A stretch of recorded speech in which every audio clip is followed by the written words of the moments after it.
Greetings. I'm Doug Smith, a PhD student at Columbia International University, where I'm studying Hebrew and Genesis, and I'm a recipient of the Core Academy of Science Sanders Scholars Program Scholarship, named in honor of the late Dr. Roger Sanders, a systematic botanist. This project was completed under the supervision of Dr. Jeremy Lyon of Truett, McConnell, and I take credit for any remaining mistakes in the presentation today on plants in the primeval history, instruments of blessing and curse. Plant blindness. This was a new term for me. It's the low esteem and modest interest humans have for plants, according to one source. Low esteem and modest interest humans have for plants. I have to confess I have been guilty of plant blindness in spite of having a wife who loves to garden, a dad who has been into horticulture, and I've just not paid much attention to God's world the way I should. But I've also found in this study I've not paid attention to God's word as much as I should, and have been blind to the plants there and all that they are used to teach us about. And Genesis 1 through 11 is my corpus today, and it's a fruitful study there to see how it presents plants at key junctures, indicating God's blessing, God's curse, or mingling both, and providing us with a picture of life both before and after human rebellion. So we're going to look first at the creation account. They're going to be shown to be instruments of blessing in the creation account. And I'm going to assume familiarity with the creation account and the days of creation, but I do want to point out you've got light on day one, waters on day one, then day two, the division, the expanse, the dry land. So you've got all these conditions that plants would require, and then here they are on day three. Of course, the sun's on day four, but light's already here on day one. This is a supernatural week, and here these things are coming forth as Colson and Faulkner and others pointed out, probably very rapid maturation going on here as these things spring forth from the ground here, this accelerated growth. One of the big questions about these plants that are instruments of blessing in the creation account is whether they're subdivided into three categories or two. Many creationists, including Henry Morris in the Genesis Record, have seen them as a threefold grouping. Leupold, the Lutheran Bible scholar, in his Genesis commentary did as well. But most Hebrew scholars tend to see two categories here. There are creationists as well, such as the 2003 Baraminology study with Wood, Wise, and Doran that sees the two-category view as being more accurate.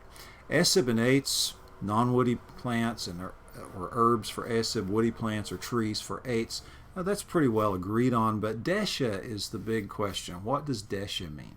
Does it mean grass, and is it just another type of plant, or does it mean vegetation? I think there's good reason for the two-category view where Desha is vegetation and Esib and Ates are just the two general categories that you look around and just do a quick analysis, and that's what you see. And we have a recent 1982 taxonomy book from botany that suggests asking that kind of question, which I think is neat too.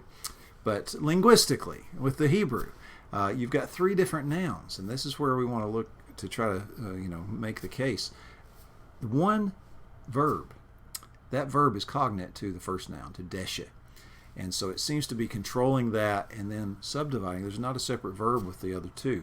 Desha is not qualified in any way. Esib and Ates are in relation to their seed. Desha isn't repeated like Esib and Ates are later in this chapter on day 6. Same verb only occurs one other time in the Old Testament. Joel 2:22 indicates fresh growth in wilderness pastures. Those are good reasons to see a twofold division here. Desha is made up in the creation account of Esib and Ates. So the origin, the sequence, distinctions in seed production, the created kinds, which Williams suggests are some kind of biological boundary. It may not always coincide neatly with the Barraman research that's being done and so forth, but there is the idea that there is these definite boundaries of created kinds as they first came to be. Doesn't necessarily speak to the reproduction and to whether or not or to what extent you've got the mixture, cross breeding and so forth. But we do have original goodness in the plants. As my Hebrew professor recently said, God saw that it was sweet. It was just what it needed to be, just like he intended it. and that's in the original creation. When you get to day 6, the plants are mentioned once again as food for the land creatures of day 6, as well as the flyers. It's also for humanity. They're mentioned first.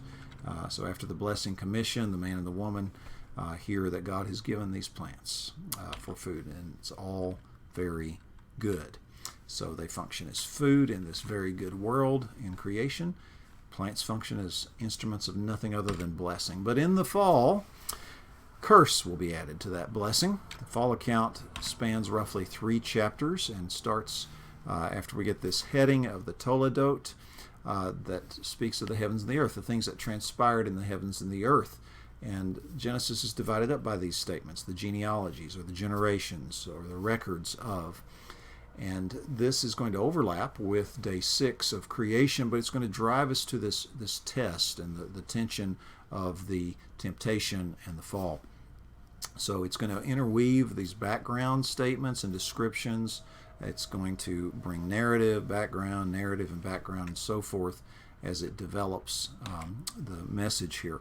And it starts out in regard to plants as predominantly blessing. There are some hints of curse.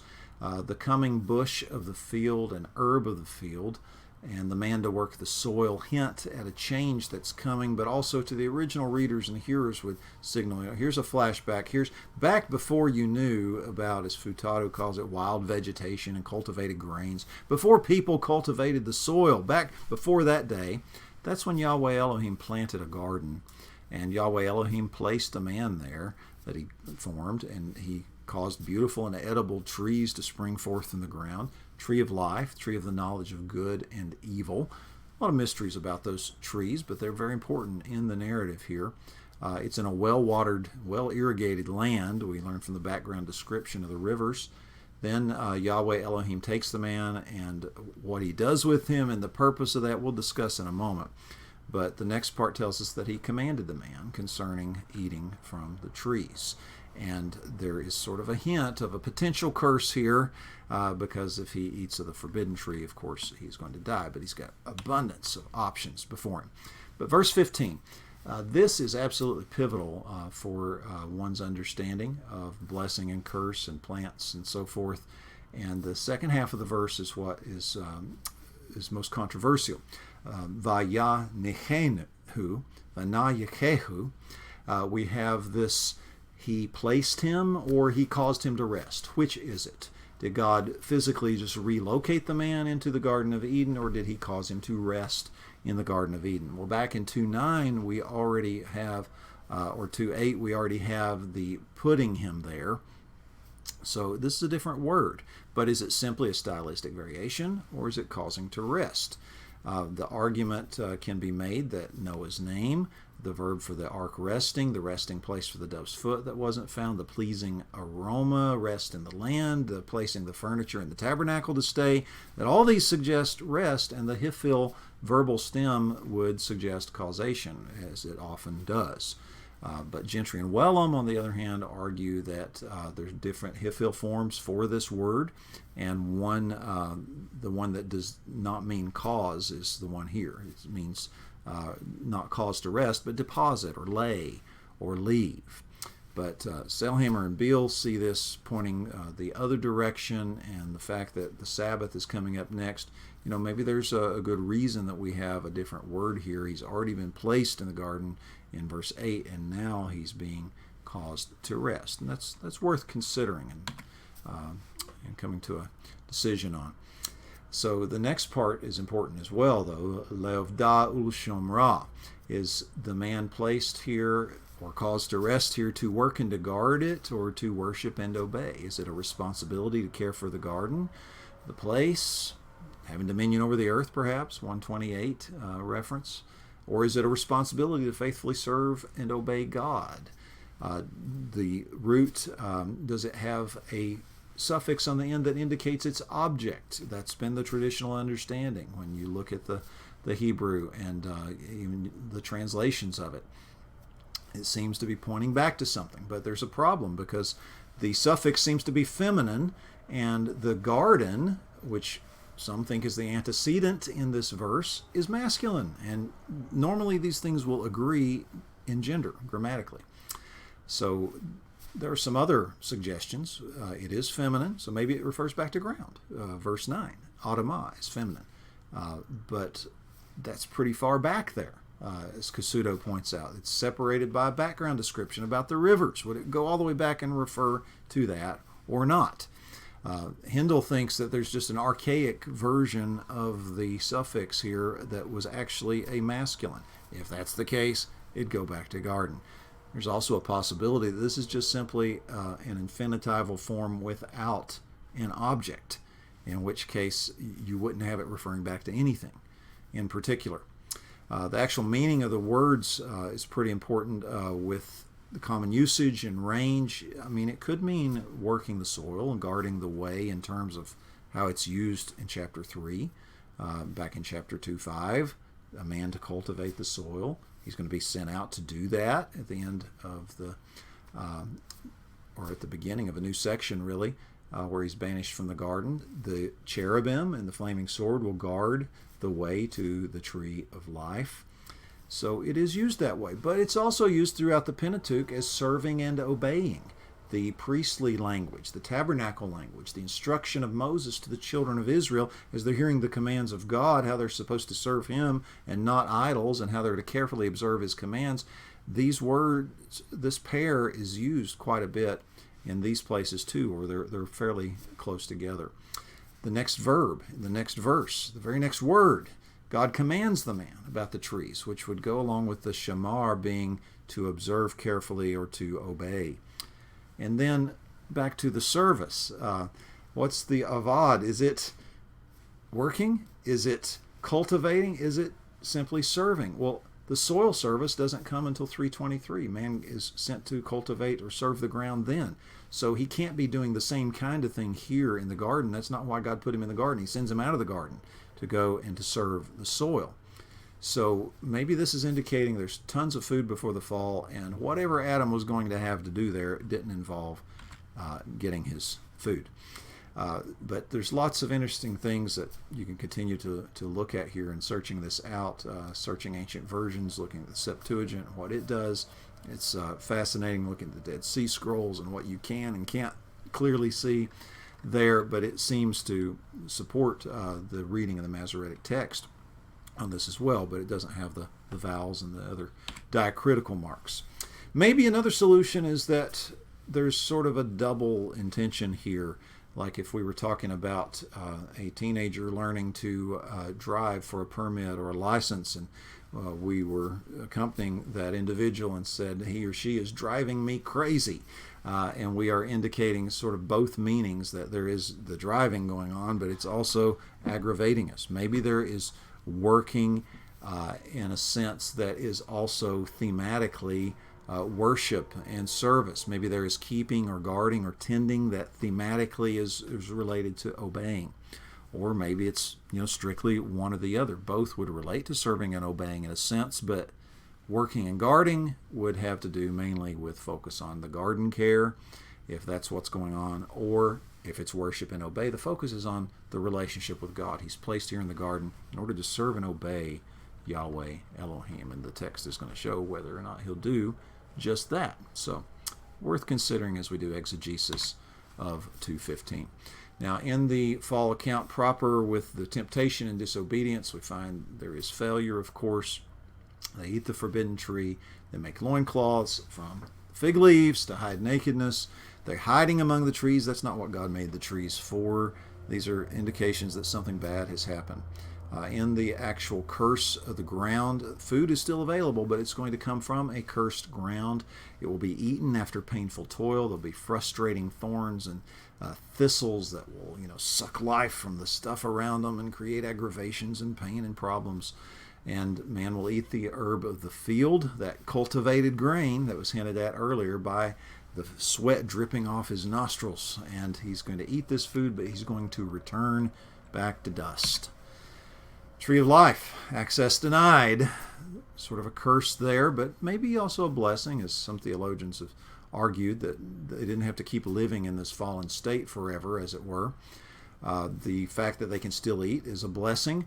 There's a curse, though, that there's a banishment to work and cultivate the soil from which the man was taken.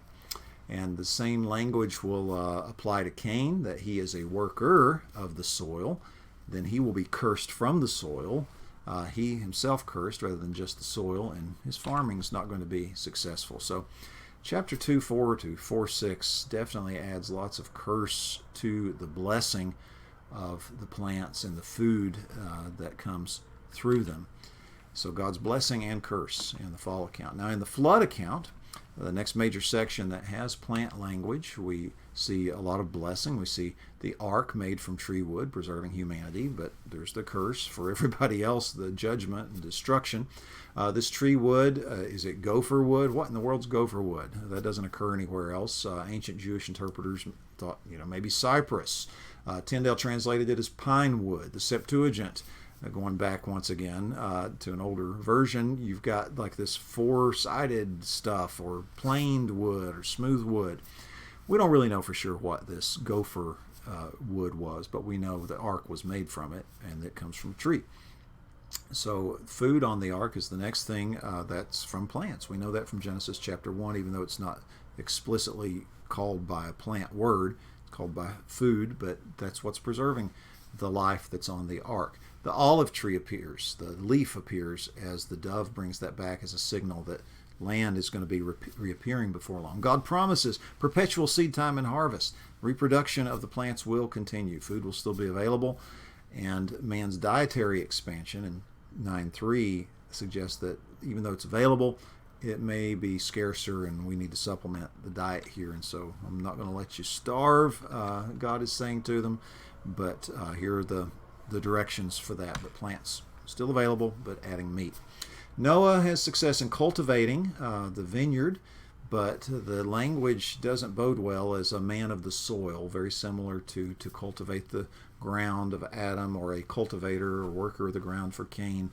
And the book of Genesis here is presenting Noah in some ways as another Adam and another fall. It's literal history, but there are these cycles, these type scenes, as literary scholars call it, that we see some patterns and things happening. We wonder what's going to happen here. This man of the soil plants a vineyard, gets drunk from its wine, and then this parallel nakedness, the covering that has to happen, the cursing that takes place. You certainly see a mixture here in the account of Noah and his vineyard. And the flood account reminds us of both blessing and curse. So creation, everything's great, very good world, nothing but blessing, but it's a mixture in the fall and the flood and the world we live in today. So plants play a pivotal role in the primeval history and throughout the Bible. Many more fruitful studies of thorny questions remain for creationists. The significance of chapter 2:15 for man's food acquisition, the studying the fig and the olive and the vine, the literal and symbolic and pedagogical significance of plants, Christ and plants, how he's described as a plant, his interaction with plants, his teaching using plants, and the metaphors and the parables and so forth, comparison of ancient versions and commentaries on the topic. My, oh my, there's every reason to shun plant blindness and seek to have our eyes open to the richness of God's revelation and see the role that his creation of plants plays in launching and developing these themes from the very first history of the world. Thank you.